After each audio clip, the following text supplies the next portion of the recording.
in terms of statistic, Joanna, what does it look like? What have been the trends around domestic abuse and sexual violence? And do you think they have evolved over the years in terms of have they increased or, have Yeah. they reduced?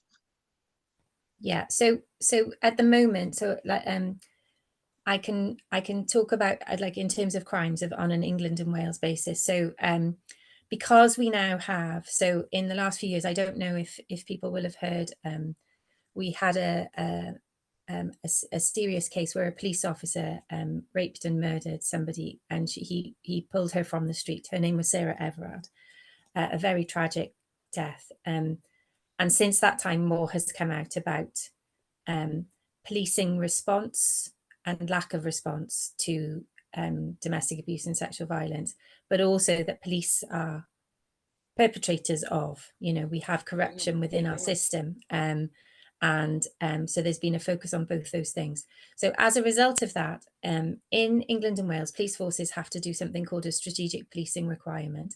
That is focused on what are considered to be high harm or the kind of priority crimes. So up until now, it's been around serious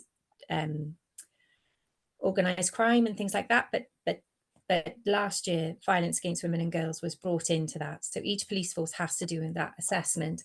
And that the summary kind of that was that there are 117 crimes per hour that are violence against women and girls crimes. That's 2 per second.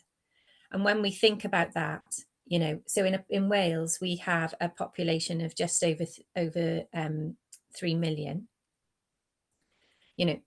That's it's a small country. But we that's a huge amount of people experiencing that Yeah.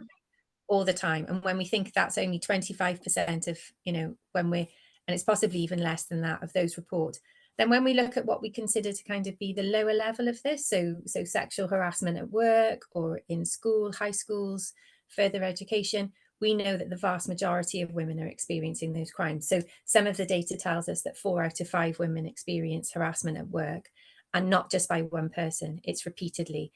So when we think about that, that's a very normalized culture, isn't it, of violence against women? And we know that some people will do those things as a kind of precursor to seeing what it's like to actually commit those offences. So some of those people, if it's not addressed, will carry on and push and offend, much. So we do have more reporting than we've ever had. We do have, so I mentioned coercive control.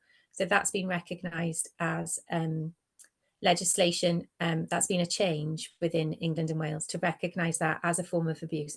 That has increased the number of kind of disclosed cases and the recognition, but our actual prosecution of those cases has reduced.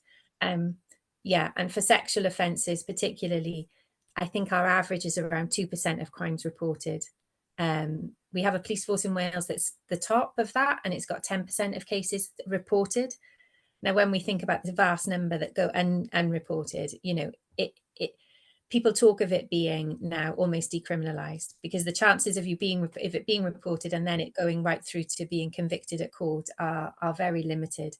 So I'm sorry to say that whilst we have processes and things in place, we know a lot of people are not accessing that and not getting justice, but also not coming forward and not disclosing. So we still need to work much harder on that.